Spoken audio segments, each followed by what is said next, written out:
Hello guys, it's already 11:30, November 11 today. Trying to cook my papayas that had fallen from the papaya tree. I will cook it for lunch. Here we go.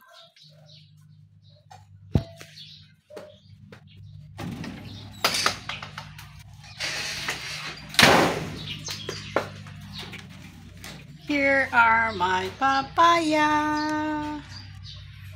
I'm slicing thinly to cook for my lunch with sardines. This is part of my diet. I will not eat rice.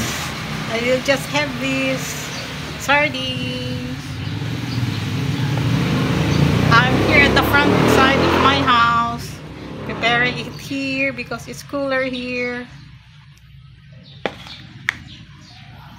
It's from my tree, papaya. There is my papaya that's still standing. That's my papaya still standing.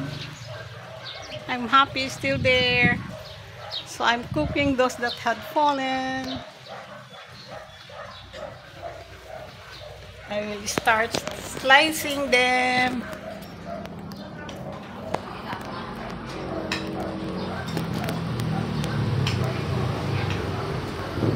I will start this slice.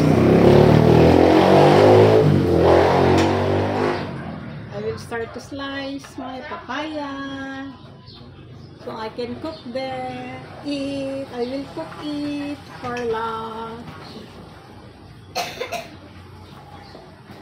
because I don't want this to be decayed in the fridge because we don't have no electric current. They're still fixing the